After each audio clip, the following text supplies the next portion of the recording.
Coming in at number 10, teachers have favorites and least favorites. And guys, it does affect the way that you're going to be treated. Obviously, I mean, come on, it's pretty clear. Just how kids have favorite teachers and least favorite teachers, and just how in life we have favorite and least favorite people, teachers will pick their favorites. Teachers are more likely to help students who are polite to them. They're more likely to grade up their papers if they're borderline, and of course, they're more likely to cut these students some slack. Their least favorites, however, are likely to be students who are rude or arrogant, and guess who are going to be downgraded if they're borderline. Even if teachers are supposed to treat their students equally, their emotions do come into play. Coming in at number 9, teachers talk about you behind your back. Remember those least favorite students? Well, teachers don't usually keep that to themselves. Also, if they find you an interesting character, they'll talk about you too. It's not always bad kids that they talk about. If you rotate classes, you will have a number of teachers, and they will enjoy talking about you to one another. They'll probably even share stories about you in the staff room. Coming in at number 8, in schools, teachers have drama just like kids. It isn't just you that hates Mr. Fitz. Mrs. Green does too, and whatever, because teachers have staff room dramas too, especially as some of them are wildly different people who have different ways and beliefs on how to do things. Teachers sometimes can't stand one another, but they have to work together, although on the flip side, some of them are dating and they really don't want you to know about it. Coming in at number 7, teachers look up kids and their parents on social media. Yep.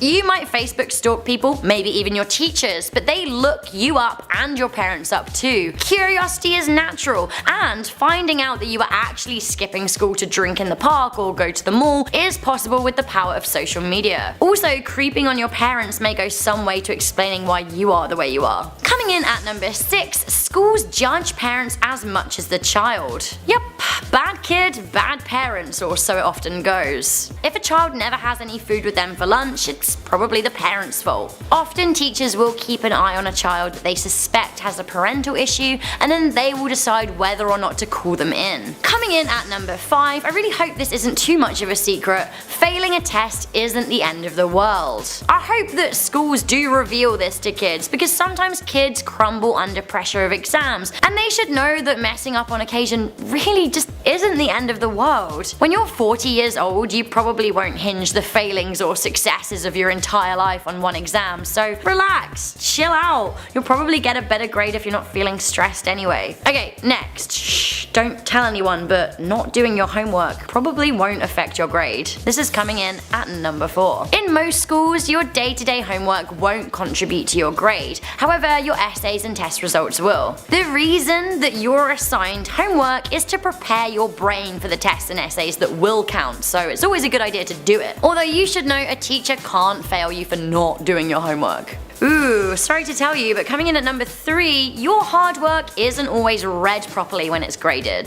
Teachers are busy. Imagine, they take 5 different classes a day, and they need to grade work from each student in an evening. It's an endless pile. More often than not, teachers will want to get the additional workload done and dusted so they can focus on having a life, because they have one too. The problem is, it does seem a little bit unfair when you spend hours on a piece of work that gets like 3 minutes of attention from teachers just because they want to watch some Netflix. Sad but true, at number 2, a lot of teachers are very unhappy. Teachers kind of have a rough time of it.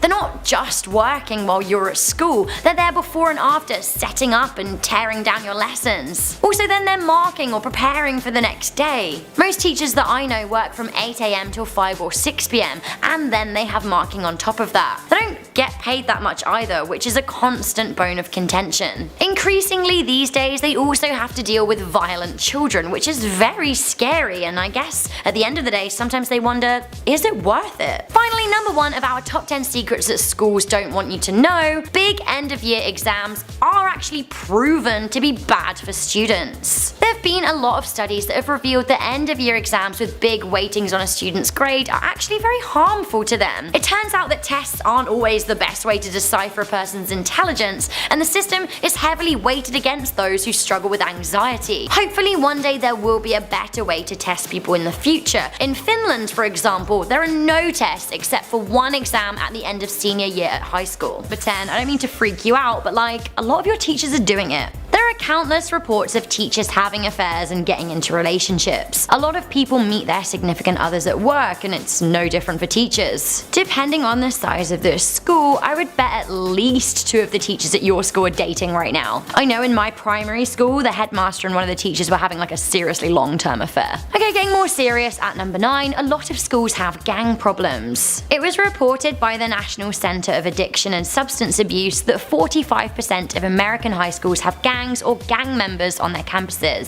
Gangs often bring outside violence inside schools, posing threats to other pupils. A lot of people think that schools need to do more about gang culture, offering help and support to kids that are exposed to organized crime. Unfortunately though, the reality is most schools are trying to disassociate themselves with the image of gangs. Coming into number 8, schools cause mental health problems. Over the past few years, there has been growing media attention surrounding the rise of mental health issues amongst school children. In the UK, it's reported that 46% of girls aged 11 to 21 have needed help with their mental health. Meanwhile, doctors have reported a 68% rise in self-harming amongst younger children. British news publication The Telegraph drew a strong link between the pressure and stress of the education system on the younger generation and this increase in mental health issues. The problem is, not many schools have comprehensive mental health programs in place to deal with the rising issue. Coming into number 7, a lot of schools don't know how to handle social media. These days, more than ever, kids bring factors from their external worlds into the classroom. Almost all teenagers have smartphones and are active on things like Snapchat, Twitter, and Instagram. Now, this is a world that teachers may be less familiar with than the students, and a lot of schools don't yet have proper measures in place to regulate social media. On top of that, schools have shown time and time again that they do not know how to properly manage cyberbullying. Coming in at number 6, 1 in 10 schools in the UK and the USA are failing. Whether or not this is actually the case, several different reports and studies on both countries suggest that 1 in 10 schools are failing. In the UK, it's thought that around 250,000 pupils are attending a failing school. Worryingly, in the States, according to Psych Central anyway, 30% of students fail to graduate high school. Now, that's just not good enough.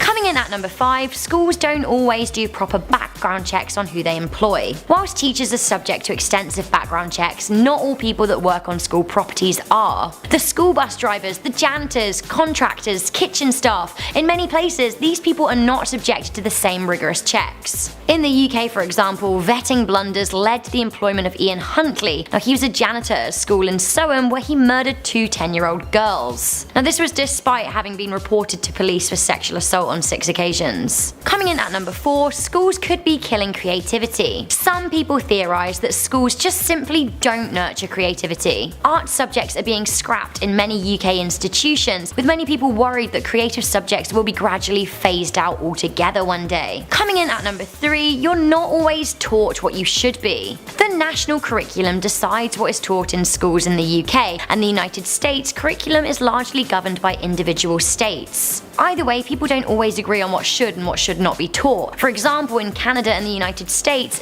people think that children are not adequately being taught about Native American history. Whether or not you agree with this is kind of irrelevant. I guess the issue is who really gets to decide what children learn and should they have that responsibility. This considered, let's move on to our number 2. That's right, coming into number 2, some people think schools are brainwashing you. Now, I'm not sure about this, but the dialogue is definitely out there. The problem is that both sides of the political spectrum are concerned that schools are brainwashing their children. In the UK, 6 academy schools have been flagged as radicalisation risks. The problem is that children are very impressionable, and some institutions are concerningly using that to suit their agenda. Finally, at number 1, we have some worrying statistics that schools don't want you to know. There have been 279 school shootings in America since 2013. Now, this is an average of around 1 a week, which is terrifying. While we may be led into thinking that the issue is being tackled, it's still obviously a big problem in America. 2/3 of schools in the US do conduct active shooter drills, however that still leaves a third unprepared. Also, many argue conducting drills isn't tackling the real issue, the fact that a pupil at the school may be plotting a mass murdering spree without anyone knowing. Coming in at number 10, a lot of schools give kids poisonous water.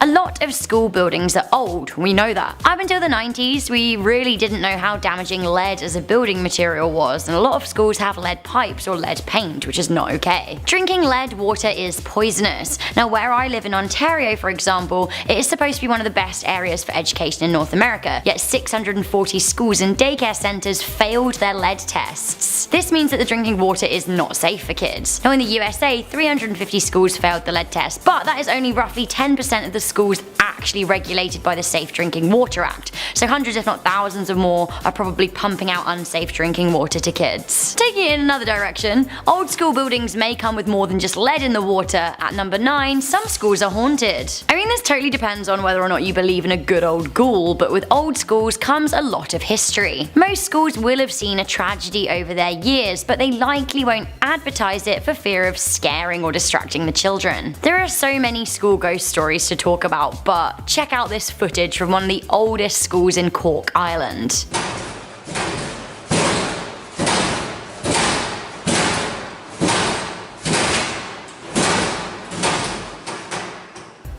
Pretty scary, right? Does your school have a ghost? Let me know. Coming in at number 8, meals are worse than prison food. In the UK and the USA, school cafeteria food just isn't the one. Many of us will remember Jamie Oliver's famous crackdown on terrible school food in Britain in 2005. Back then it was revealed that a meagre 37 pence, so under $1, was the daily budget per child in the UK. This year in the UK, the government plans to push through changes to free school meals without a vote in Parliament. This could see 1 million children go hungry. In the USA, school food is also an issue, with a number of sources concluding that prison food is actually more nutritious. It seems that only 1/3 of US schools are meeting the recommended standard for saturated fat in their meals. With that in mind, consider this sad fact. Coming in at number 7, some kids are too hungry at school to learn properly. Teachers are well accustomed to spotting the lower income kids. Some American children, 13 million according to the Denver Post, go to school hungry. Kids from lower income families often rely on the food that they're fed at school being their only meal that day. If the standard of meal that they're getting is actually not great, then they're obviously not going to get enough nutrients that they need at a crucial time in their lives. Hunger affects a child's ability to concentrate and can dramatically affect their grades. Coming in at number 6, the American school system is one of the worst in the developed world. The PISA school ranking systems ranks the education of 76 countries, and this includes affluent first world nations, but also includes developing nations in Africa, Asia, and the Middle East. The United States is 27th on the list of 76,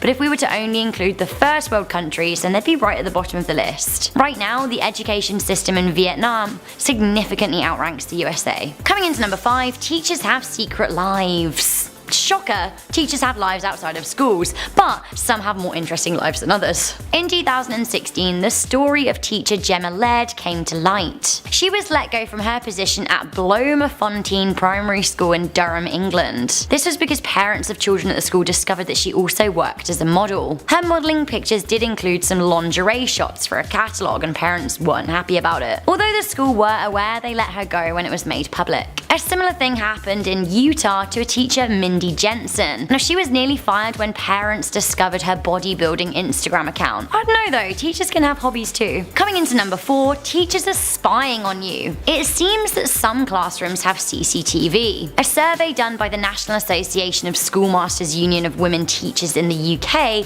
found that 1 in 10 classrooms have CCTV. The General Secretary from the union said that lab rats have more privacy. It isn't just the students that are being watched, it's the staff too. They're constantly under pressure to perform. More and more classrooms in the USA are installing CCTV in order to spot illicit behaviour in the classroom. Also, forget CCTV for a moment. Some teachers resort to good old-fashioned peekaboos. Check out this tweet by Joseph Morales. He said the teacher left the room during a test, so he started sharing the answers. He looked up and she was staring right at him through a panel in the ceiling. Coming into number 3, teachers can hit children in both Canada and the USA. According to a 2016 Huffington Post article, both Canada and the United States are not among the 50 countries that have banned physical punishment of children in all settings. Section 43 of the Criminal Code in Canada says that parents or teachers can use force to correct children as long as the force does not exceed what is reasonable under the circumstances. In the States, corporal punishment in schools is legal in 19 states, but it's mainly a problem in the South, especially in Mississippi, Texas, Alabama,